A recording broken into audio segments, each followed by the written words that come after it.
నా సోదరుడు శ్రీను పక్కనే ఉన్నాడు. శ్రీనన్న గురించి మీకు ఒకే ఒక్క విషయం చెప్తాను. శ్రీనన్న గురించి మీకు. సినిమాలలో ఇంతకు ముందు ఇక్కడ పోటీ చేసిన వ్యక్తి అయినా సరే ఇక్కడికి ఒకవేళ మళ్ళీ వస్తాను అని చెప్పి బహుశా చెబుతా ఉన్నాడు. ఒక సినిమా హీరోని చూశారు. ఆ సినిమా హీరో క్యారెక్టర్ను కూడా మీరు చూశారు. కానీ మీ ముందర నేను నిలబెడతా ఉన్నా రియల్ లైఫ్ హీరోని నేను నిలబెడతా ఉన్నా.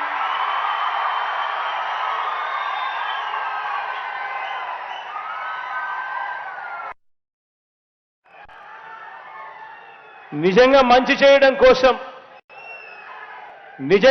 చేయడం కోసం నా దగ్గరికి వచ్చి అప్పట్లో సీనన్న ఏమన్నాడో తెలుసా? నాకు మంత్రి పదవి ఇవ్వకపోయినా పర్వాలేదు, భీమవరంని జిల్లా హెడ్ క్వార్టర్స్ చేస్తే చాలు అన్నాడు.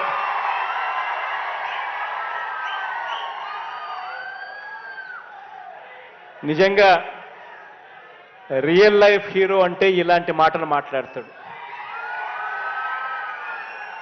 తాను అడుగుతూ ఈ ప్రాంతం అభివృద్ధి కోసం హౌసింగ్ కాలనీలలో భీమవరం మున్సిపాలిటీలో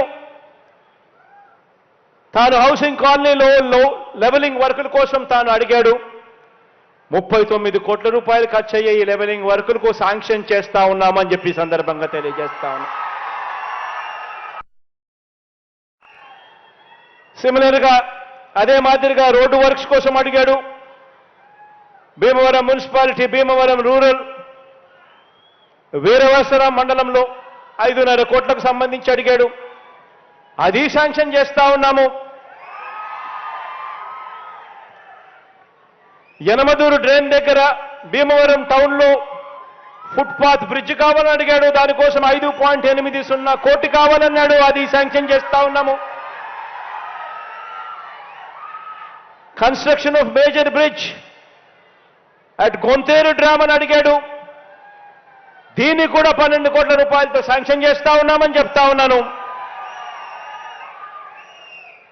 reconstruction of bridge Bhimavaram Narsapuram road దగ్గర తొక్కడు డ్రైన్ల దగ్గర అని అడిగాడు. దీనికి 2 కోట్ల రూపాయలు ఖర్చు అవుతుందని అడిగాడు. దీన్ని కూడా శాంక్షన్ చేస్తా ఉన్నాను అని చెప్పి కూడా ఈ సందర్భంగా తెలియజేస్తా ఉన్నా. రాబోయే రోజుల్లో ఇంకా మంచి జరగాలని మనసారే కూడా కోరుకుంటూ, మీ అందరికీ మంచి చేసే అవకాశం దేవుడు ఇవ్వాలి అని కూడా కోరుకుంటూ ఈ కార్యక్రమాన్ని ప్రారంభిస్తూ నా